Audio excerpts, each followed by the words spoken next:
This conversation will be food for thought for sales leaders and sales professionals that want to serve up better and more value to their customers, their companies, and for themselves. Welcome back to the Uncommodified Podcast and to another unpeddling conversation. Not an uncork conversation, although today my guest and I will uncork a whiskey together, but this is an unpeddling conversation. We haven't had one of these for a while, so I'm looking forward to it. My guest today on the show is Brad Wagner. Brad, welcome to the show. Thanks, Tim. Lovely to be here. Awesome. Great to have you. A little bit about Brad and his journey before we get started. So here's Brad's journey. Restaurant dishwasher to cook to chef who fell head over heels in love with the hospitality industry. He was a man driven and still is, but he was driven at that time to make sure that everybody around him, his staff, his guests in his restaurants had a great experience. And then a knee injury took him out of the kitchen and into the world of food service sales.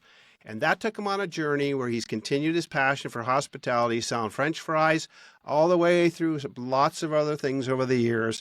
And now, after 30 years of what Brad considers to be constant mistakes and incredible learnings, his words, he's humbled to lead a team of over 50 amazing people responsible for $2 billion, that's with a B, $2 billion in annual sales.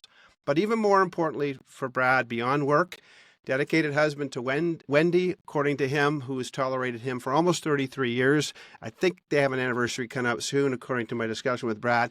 He's the proud father of Jacob, co-parent to Natalie, the standard poodle.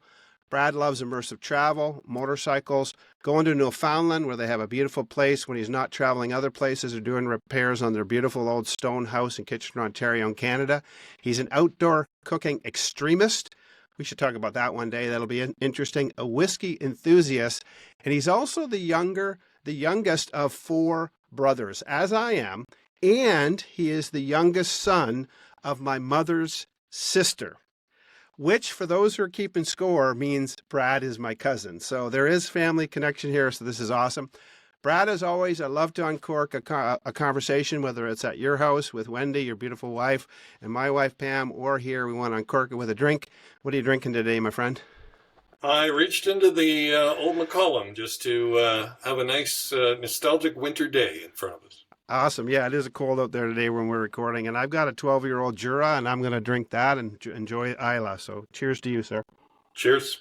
I'm not sure I ever met a whiskey I didn't really like. Some I like more than others, but Jura, 12 years old, quite drinkable. I like it.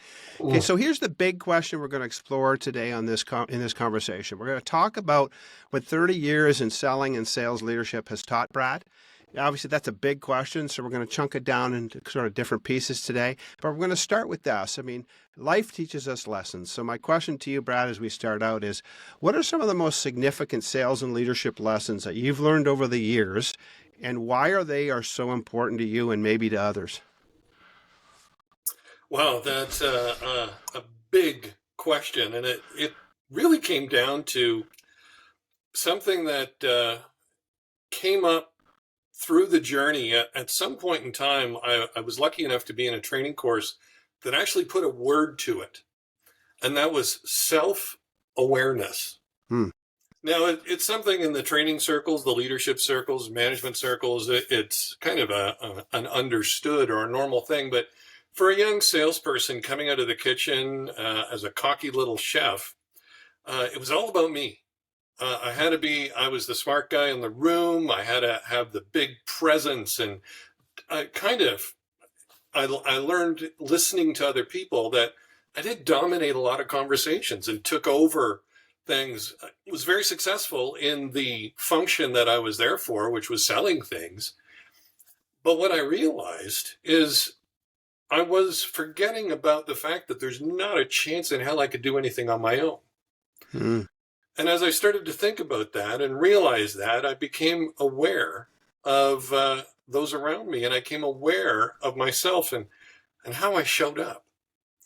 And that really meant a lot. So I had to figure that out. And I'm going, okay, what does this mean? Why do I feel bad that I forgot to acknowledge that person? Or why do I feel bad that I forgot to give credit where credit's due?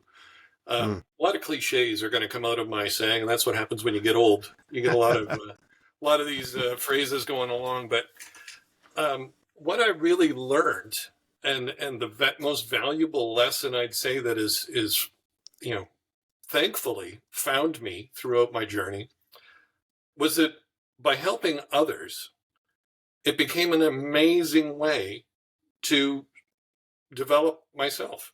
That is powerful. And again, if you're listening in, I always say, guys, you're listening in for a reason. So even though we're early in this conversation, I've already heard some tremendously wise pieces of counsel and advice to me. I mean, self-awareness would cause us to become aware of our surroundings. And I like what you said. I mean, when you think about it, selling is not a team, is not an individual sport. It's not an individual Olympic sport.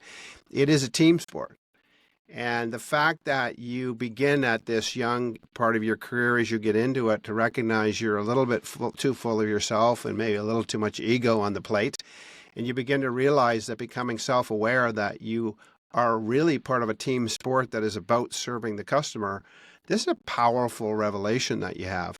So as you think about how this has worked itself out over the years for you, Brad, and your team, what difference do you believe that perspective has brought to you as you've led and as you've sold, but as you've led your team? What does that cause you to maybe think about differently and also to encourage your team to do differently? Wow. I think if I am totally honest, I don't think the first guy that showed up for work with the incredible chip on his shoulder, a chef with an ego, who knew there was such a thing, but there actually is. The that chip on the shoulder would not have enabled me to lead anyone. Like, who's going to follow that idiot? Hmm. And I could quite honestly look in a mirror, and I give, I'm not that I'm plugging you in any way, shape, or form, but I am plugging you in many ways, shapes, and forms. You turned me on to John Miller many years ago, Mm-hmm. and that QBQ made me look in a mirror in many different ways. And the one thing I'll also give you an amazing amount of credit for is on your show, you are so good at quotes and attributing them to the right people. Every time I look online to find out who came up with this quote that I cling to so much, it's attributed to somebody different. So I'm not entirely sure whose wisdom this is, but it makes so much sense. And that's when you help someone get to the top of the mountain, you find yourself there as well. Oh, that's a great quote.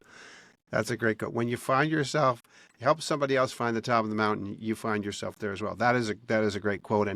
And to your point, by the way, I mean, and for those of you who don't remember the name John Miller or the book QBQ, if you're looking back in sort of the history of my podcast, you'll see a podcast that I did with John Miller. I did another one with Kristen Lindeen, who's actually John Miller's daughter. And John wrote a book in I would say the early 2000s, or called QBQ, The Question Behind the Question. It's all about personal accountability in life and business and learning to ask ourselves better questions. And it's a book that I definitely have been a proponent of for a long time. If you've never met me, you know I am. And Brad and I, when we had connections years ago, through lots of different means, although we've fallen out of connection for a long time and recently got together for dinner, which was great. And that sort of stirred this idea around this podcast again. Learning how to show up in that accountable way is a powerful and provocative idea. And I'm really glad that it was transformative for you, Brad, in those days as you began to move in your career, and I think this is interesting when I think of your journey, because as you said, as you come into this restaurant world, I mean, the chef, and for those of us who watch these chef shows today, the chef is sort of king of the pile in their kitchen. And so you come out of this world where you are this dominant character, the chef, and everyone is sort of, yes, chef, no chef, yes, chef. And now you come into a world where you're in a very different world now, because you're a salesperson, a sales professional in a world with customers, and it's a bit different. And as you move through that evolution of your own psyche, you begin to realize that maybe some of the things that made you good at what you were had to be changed and sort of set aside for the sake of something better in your journey. That is a really interesting story. It made a huge difference. And one of the biggest learnings out of that is it made me reflect on what made me happiest in my career at given times, and not just me happiest, but those around me. So what was it about my role as a chef in the restaurant I ran at the time that made it so successful, because we were the busiest in town. We were rocking, we were busy. And as I started to unpeel some of the things that were going on around me, I realized I had next to no turnover of my staff, my team, the Mm. kitchen people in the kitchen. And as I talked to my peers, other chefs in the industry, it was like, oh, I can't get good people. If I get good people, they disappear on me. And I started to realize maybe there was something I was doing. And I wish somebody would have had a video camera on me so I could go back and watch the movies to find out what that was. So I had to really introspect and reflect and figure out why that was true with the kitchen I ran. And while I was going through that reflection and developing my career as wearing the sales shoes, I had an opportunity to go into a very high-end golf course with one of my sales team. And we go walking, and I'm just a junior manager at this time, just taking my time to get to know people. And I see the chef, the salesperson introduces me to the chef and said, "Hi, this is Brad Wagner, my manager." And I said, "Great to meet." And as I'm sticking out my hand, this chef gives me a big hug. And I'm like, well, this is a different greeting. Not exactly what I was expecting from a restaurant chef. And as I realized, and as he stepped back, it was one of my old apprentices. Oh, wow. Who had developed a passion from his days as a fry cook and a steak griller and, a sauce maker. And he went on to continue his career and became the leader of his own kitchen team. And that was pretty cool. It was one of those things that I remembered, like, how did that happen? What was it what role did I play in that? Not that I wanted credit for it, but I wanted to understand better how I got there. So I started to look at, how did I treat other people? How did I show up for work? When they walked in the door, did I say, thanks for showing up for your shift? Yeah, I did. I realized I thanked people for coming to work, for doing the thing they got paid for. And I would be the guy who would run over after the dinner rush. I'd run over to the dish area and give that dishwasher a help for an hour. It wasn't that I was looking for, a gold star or a ribbon at the time. It was just the behavior that I wanted to model because it made sense to me. Because when I was that dishwasher, it was pretty cool if a cook came and gave me a help. And here this dishwasher's got the chef helping him out. But it made a big difference. So I'd send the dishwasher on his dinner break or smoke break at the time, because that was just what you did in kitchens. Sent him for a smoke break. Well, the chef did his work. And I started to put some pieces of the puzzle together. And that's where I came up with a philosophy that I teach. Teach is kind of a strong word, but I share with my team every day. And that is one of their roles, or their main role in work. And I explain this to them and why it makes a lot of sense. But I always say that, you're a food service salesperson. We have sales targets and service levels and what we now call a net promoter score that we need to hit to make sure that people are happy with the way we look after them. But I tell them that their primary job is looking at our own internal team that makes all those pieces flow throughout our system, is to help people get better at their jobs. I wish that an acronym made a cool word, but it doesn't. It's very clunky, but helping people get better at their jobs. So when you're talking to other parts of the organization, hey, we need each other to work together. Yeah. How can I share with you what's important to my customers so that you can knock it out of the park for them? They want to know that information. They want to understand that. Yeah. And the better we get at having that two-way interaction going, what worked, what didn't work, what can we do better next time? It is so collaborative that just really cool things happen every day. Wow, that's powerful. And, as you share that, Brad, I'm thinking about just as the analogy coming out of the kitchen as a chef. When you think about serving up a meal like this, you have all these component pieces in a kitchen, people making different pieces of the meal. it's all coming together, and it comes in that together in that moment where it gets plated and it goes out, and then it goes into the hands of somebody else who serves it to the patron. In a sense, it's no difference, I guess. You're describing this environment where you guys are cooking up something every day. You're creating, you have a menu of services that you provide. You have something you're serving the customer, which is both a service and it's a goods and service business. But the reality is that you're coming together just the same way, I suppose you did in a kitchen. And although you're not a chef in the kitchen anymore, you still have the chef's role of bringing together all these people to prepare something that the customer can be delighted by, both the experience of receiving it and the taste that it gives them long term. And in some ways, I guess, nothing has changed, yet everything has changed, because you still are reminding people that they have a part to play in the greater meal that's being prepared. And whether it's customer service or whether it's culture, it really is the sum of people's actions, behaviors, attitudes, and the ingredient they bring to the recipe that creates success. And so it's interesting as we talk about this, because it's like everything has changed, and in some ways nothing has changed because your role is almost similar. Your title is just different. How lucky am I? Yeah, How that's lucky awesome. am I? Very true. It's, and the one thing I really also became aware of through it all is that, I wanted to always make sure that the people who were putting those different ingredients together understood how important their piece of the puzzle was to the overall puzzle. Because the arrogant chef with a chip on his shoulder that started out again didn't think that way. But when he figured out that without that supportive cast running behind him, that team pulling together, it was so transformative to let somebody else sit in the center stage. And I guess here I go 29, soon to be 30 years later, down this journey. I'm almost to a fault in the shadows, because I do love it when they go, they just realize that getting work.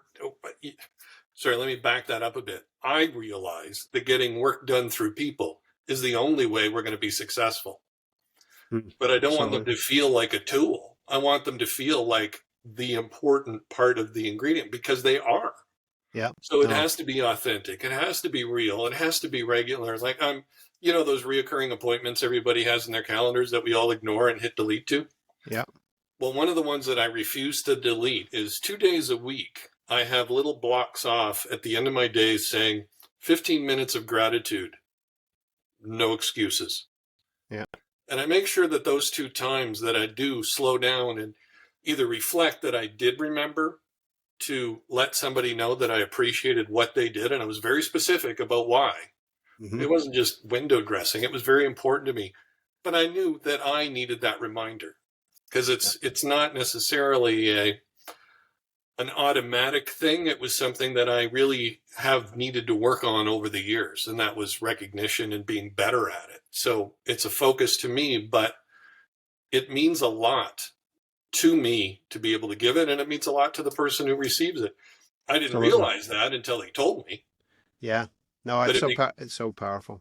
oh, Brad, it's interesting as we talk. First of all, if you're listening in, you may not be running the same kind of business that Brad is, either as a sales professional. You might not be in the same business, or as a sales leader, but there's lots of great connection here. You're serving up something. You've got a recipe for success in your business. You're trying to figure it out. And there's a lot of interesting connections here. And again, as you're listening, ask yourself, what does this mean for your world? Whether you're a sales professional or a sales leader, how do you apply this? And frankly, even beyond, families, we're serving up a meal for each other all the time, of the kind of family we want to be. So there's a lot of connection in here. And I'm just going to ask you, even if you need to pause the podcast right now, be a little bit reflective about what Brad is saying and how he sees his people.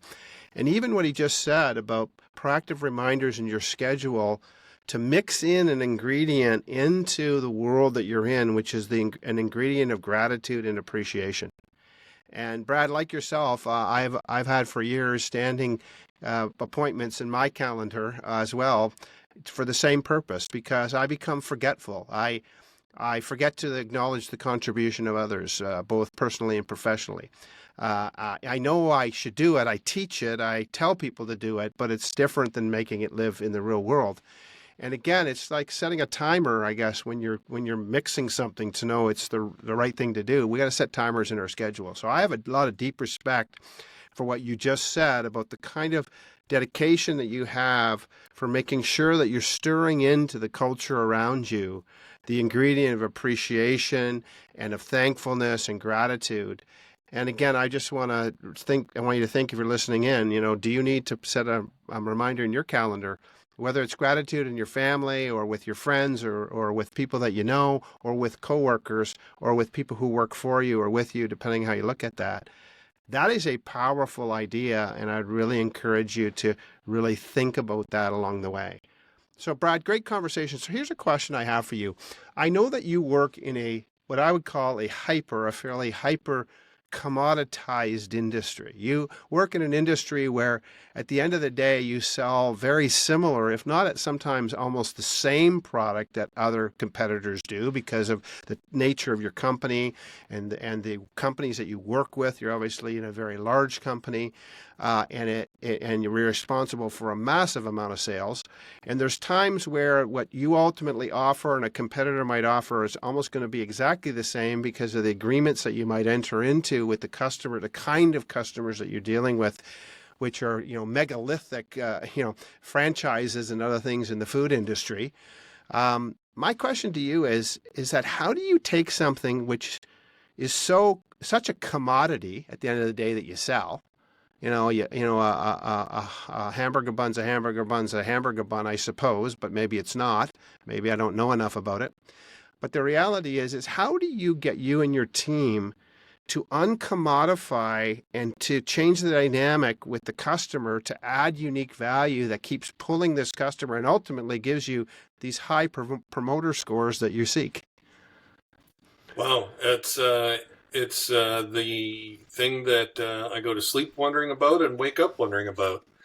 And the key is those 50 people on my team. And there's so many more across the country that do similar things. But the team that I work with, it's about them and what we give them the rope to do or the freedom to do. So one thing I started doing many years ago, and I can't stop, and I just love it, and that's if I go in and I meet a customer with one of my team members, it's, hi, my name's Brad. I work for Tim. I'm here to make sure that Tim has whatever he needs to look after you the way Tim wants to. And that takes on so many different forms. Every customer we walk into, it's a little bit different. So there's different needs, there's different pressures they're in, and every organization that we deal with has a different structure that they work through. So we need to be agile and have flexibility within our own system to be able to pivot, meet those needs. Hate the word pivot, but that's the reality. You service one customer heading this way, and then the next one comes along and it's slightly different trajectory, and away you go. But that is really important to make sure that the team out in the field is supported and that they understand that those things that they come to me with when they say, hey, I need your help, so-and-so customer has a problem. I know that they're coming to me because they need my help. And I drop whatever I'm doing and give it to them. Doesn't matter where I am, what I'm doing. That is my priority at that time. Because I know there's another thing that has happened over time. And if somebody were to ask me, what is one characteristic of a salesperson that you can't live without? It is the exact same characteristic you wish didn't exist. And that is extreme ownership. Okay. These guys own their customers. They will, and to a fault, almost too much. Like, great customer service is a wonderful thing, but they will keep themselves up at night, pound themselves, like they really put too much pressure on themselves, and it becomes embedded on them because they care about their customers. Mm. Your customers have a world, they have pressures, especially today. You look at the restaurant business, wow, rents are going through the ceiling, the demand for wages, trying to get staff. It goes on and on and on. It's a challenging time to be in the food service environment, let alone an independent or a healthcare environment where you're feeding somebody who's trying to work with so many different health outbreaks and restrictions coming through the environment. But that ownership of the customer's problem is, because not everything is the thing that wakes you up at 2 a.m. Some of them are just, you own it and you feel good about it because you looked after that customer. But sometimes it gets a little bit much where you feel like you can't solve their problem and you feel terrible for it. And I wish they didn't, because at the end of the day, we don't sell plasma. But what we do sell to them is important because it enables them to look after their guests. So that characteristic is tough, and it's a blessing and a curse at the same time. But every great salesperson has it. It's one of those that there's no shot to get rid of it or no inoculation. Extreme ownership is a salesperson's blessing and curse at the same time. It's helping them learn to manage it is the important part. Wow, that's a great, powerful leadership lesson. Again, if you're a sales leader, that's a good provocation to you to understand as people do what you want them to do, which was to own their success in the relationship. How do they make sure that they don't do that in unnatural ways? And, again, I just want to sort of just tuck back into some of the things that Brad just said for a highlight, as highlights, so you can just think about them. And again, if you need to pause the podcast and write them down, you ought to, because I heard a lot of really interesting things. I mean, you talked about, you uncommodify the experience by that agility in the service of the customer, the ability to be agile for the sake of the customer, which is a powerful idea, brings this instant, unique uncommodification of a good that is transactional. It becomes transformational. The ability to be agile is the transformative moment in the relationship, which, again, I just encourage you, if you're listening in, are you agile enough for the sake of your customers, is really good provocation. But also go back to what you said, Brad. I mean, it's so powerful as a sales leader, going into an experience where you're coming in, and most sales leaders are going to come in with their chest puffed out and, yep, I'm the leader of this team. This guy works for me. Your proposition is, I'm so glad I'm here. I work for Bianca. I work for Sally. I work for Tim. I work for Bob. I'm here to support them as they support you. I mean, again, what a powerful, not just ideology, but an actual practical application of a value set that's clearly deeply rooted in you as a person, to serve people, but also, to serve these customers. And, it's interesting, Brad, because, you and I have reconnected recently, and one of the things that you and I were talking about when I was over for dinner recently, and I look at this passion you have as a outdoor cooking extremist, and it was a little bit cool when we came over and you were out there making some beautiful things on the smoker. But I know you talked about how you sort of have become the home on the street where everybody congregates. You've got this community thing, and this is in your DNA, Brad. I mean, you've always been this kind of person. I mean, we happen to have a lot of history as cousins, but this is in your DNA, and it's interesting to me to listen to you chart your journey and how you have brought this into your career. These things have become vogue now, this idea of self-awareness and this idea of servant leadership and all this stuff. But when you started out almost 30 years ago, these were not the normal practicum of leaders. So I have a lot of deep respect for the way that you approach this over the years, Brad, and you can clearly see that the part of the reason for your personal success and the success of your team, you're in a very large business, and at the end of the day, doesn't suffer fools well. If you don't perform well in the industry that you work in, you're not going to be easily held in a position. So you clearly have created success for yourself, but more importantly, you've created success for your team and maybe more importantly, success for your customer. Because if the customer is successful, the whole thing begins to move. And you've spoken a little bit about the challenges in the restaurant industry. It's a tough game these days. I mean, we're recording this at the beginning of in January 2024. I know I just recently heard on CBC, I was listening to a show where they were talking about the tremendous pressure on the restaurant business. And the statistics regarding the number of restaurants that could go out of business in Canada over the next while is astronomical. I mean, there's pressures all over the place. So in the midst of this, how do you find encouragement for you and your team? I mean, you guys see the numbers. You guys get the data. You recognize that the industry is in tremendous flux right now. So how do you maintain a buoyant, positive attitude in the midst of this? Wow. By consciously thinking about it, Yeah. and being aware that, yeah, you drive through any neighborhood and you see a junior sports team, and it'll say sponsored on the back, Subway sandwiches, for instance. That's some guy who bought a job for himself, for his family, to be part of the community, and he wants to earn enough so that he can sponsor a little league team to help them out and help them move forward. He wants to provide a job for people in the community, maybe his family members. And rent doesn't care who he is or what he does, but we need to. So we're the guys calling and saying, hey, how is it going for you? Is there anything we can do to help? And you'd be amazed how many times you get a conversation that says, well, to be honest with you, I owe for my invoice for you, but I've got to do a repair in my walk-in, and I need the walk-in or I can't do the business. It's really going to hurt me. I don't know where I'm going to get the money.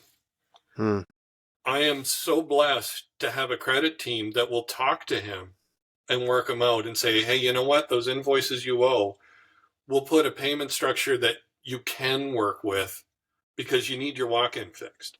And we'll actually have that dialogue. Now, my credit team wouldn't have that dialogue with them unless my team out in the field, my direct team, said, hey, Mr. Credit Department, this so-and-so with this store shared something with me and he needs a little bit of help. Would you mind giving him a call and talking to him about this?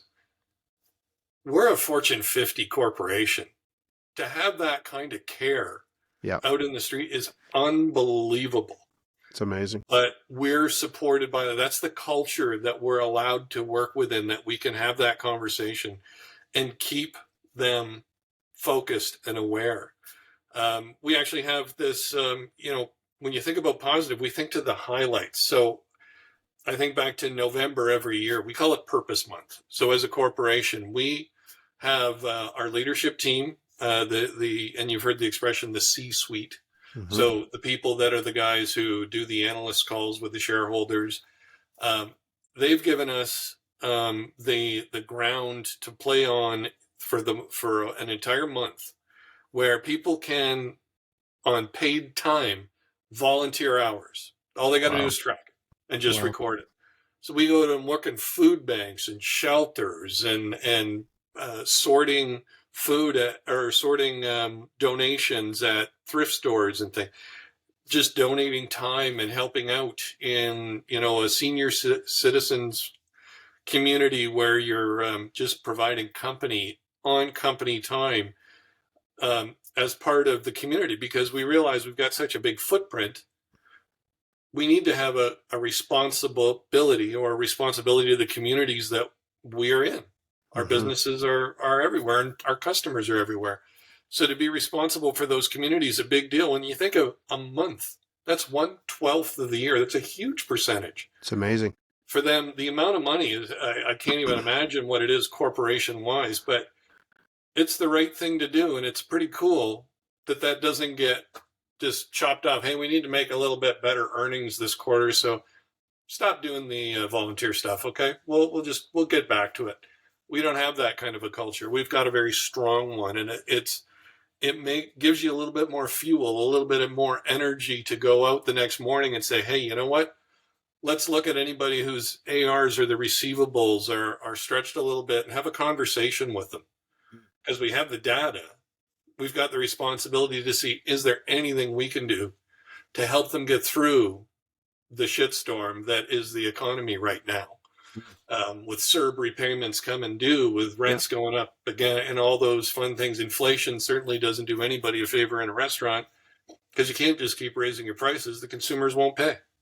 No, that's so true. Which is so interesting, because when we think about this, there's this ingredient that you're adding to your relationships with your customers. It's the same ingredient that your company adds to your employees, which is this wonderful empathetic seasoning that just gets sort of massaged into this thing in your culture. It's, there's a deep desire for people to be empathetic to people in their community, to the point where your company says, hey, go volunteer and we'll take care of it in the month of November. There's this deep empathy that you have for the situation of your customers, understanding that sometimes there's just real world problems that hunt them down, and they're just not derelict customers who don't want to pay their bills. They're actually, we're dealing with real people with real challenges, and there is this deep empathy within your culture to have conversations and to create moments of contact and collision with humans in a moment of difficulty, as opposed to just to isolating them on a P&L and saying, well, that's bad debt, but they're not just bad. That's not just potentially bad debt. They're good people trying to make it, and you're trying to figure it out with them. I mean, what a powerful example. And again, I want to encourage you, if you're listening in, just ask yourself, what does this mean to you in your life and your business? And I'll apply this both personally and professionally. Professionally, you might have some people who are carrying you a little longer than normal in their bills. Maybe you need to ask yourself a more empathetic question about their situation these days. Frankly, you might have somebody in your personal life who's just sort of got a little bit of too much pressure on their own ledger with you these days. And again, maybe there's just a question of what is empathy. Of course, we want to practice wise empathy. Of course, we're not talking about throwing out all wisdom. There's something we tie this to.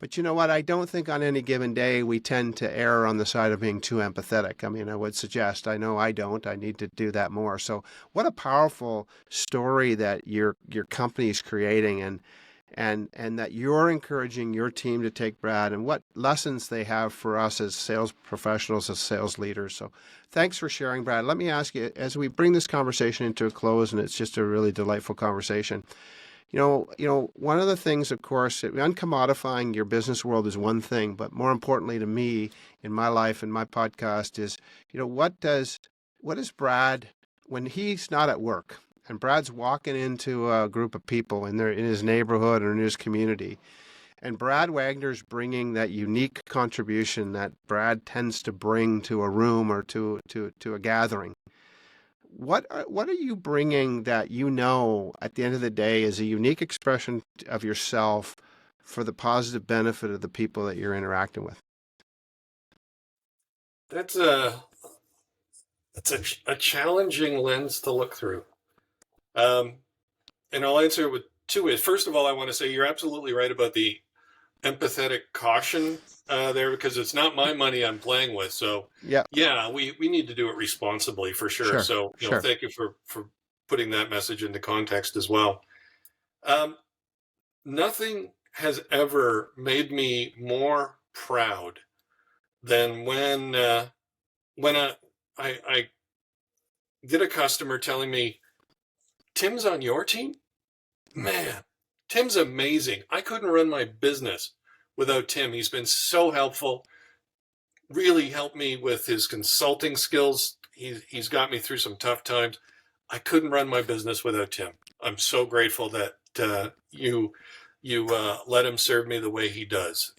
Just that blows me out of the water. Another perspective of that was a lesson through my wife. And I know you've reflected on some of the things that your amazing partner does in her day. One day we were in the long checkout line at this super center in Kitchener, which is just a ginormous grocery store. And we're standing in line, and my usual stance is standing behind my wife with my arms around her waist, waiting for the checkout line to come, because I'm not a self-checkout kind of guy. And I look over at the line next to us, and there's this little face looking up at my wife. And my wife works with kids who have challenges working through their day-to-day. So she helps them deal with tough times, whatever it may be, or it could be some sort of disability, could be autism, you name it. She's worked with a huge gamut over the years, but that little face was looking up at Wendy, and I'm looking down at her, and she pulls on her mom's jacket, and she points and whispers something to her mom. And her mom looks over at Wendy and says, "Thank you. She was telling me how much she enjoyed her time with you in her classroom." Wow. And it was just that impact on somebody else's life. You don't set out to do it, but it happens. And those little victories. So when I walk into a room, I'm not trying to be the loudest guy there. I'm trying to learn from all these amazing people who are around there. So maybe my uncommodification is being a shadow sometimes. But if anybody ever asks this shadow for help, they're going to get it. Well, you know what, Brad, that's a powerful answer. And, I would say that is true, obviously, both of you and Wendy. You guys are encouragers, you're helpers, you're servants, you're serving your team. She's served her students and people within her orb over the years. And, that's the powerful take-home lesson in all this is, selling is about serving. It's about serving our customer. We're serving up a meal, and we're also serving up a meal to the people around us. We're serving up a meal every day when we go out into the world. And sometimes, frankly, the meal that the culture serves is not too wonderful. It's not a great meal. It doesn't taste very good, and it's not very nutritious. And our behavior, it can be such. But I appreciate the fact that you are challenging yourself, and that Wendy has challenged herself over the years to figure out how do you be the most positive contributors in any world that you happen to be in, whether it's with your friends on your street, or whether it's with your team, or whether it's with your customer, or whether it's with the people that now you've encountered in this small little island that you decided you're going to have it in the middle of nowhere, Newfoundland, which is pretty powerful. I just really appreciate this conversation. And if you're listening in again today, you're listening in for a reason. And I just challenge you to take Brad's provocations, the stories he's told, the things he's encouraged you about, and ask, what do they mean to you, whether personally or professionally? And how do you just sow some of these small ingredients into your world? And understanding that sometimes it's just one ingredient can change the whole thing and make the dinner, make the meal, make the breakfast, make the lunch taste so much better. And so much of this has to do with our attitude, our behaviors, our actions, and what we sow into the culture around us. Again, if you listened to a reason. I want to thank you for listening. Do me a favor. Send me an email, DM me on social media, but let me know how you're unpacking and thinking about this in your life, how you're uncorking this conversation for the benefit of others in your world. Email me at tim@theuncommodified.com. Actually, new email, tim@uncommodified.com. I get this wrong now. It's a brand new email because we now have a brand new website called uncommodified.com. And that's where all uncommodified things live, including this podcast. And this podcast is available on any of the major podcast engines as well. Brad, thanks so much for having this conversation with me. Powerful, provocative, positive. I wish you great success. And to my listeners, cheers. Thanks for listening in. Thank you, Tim.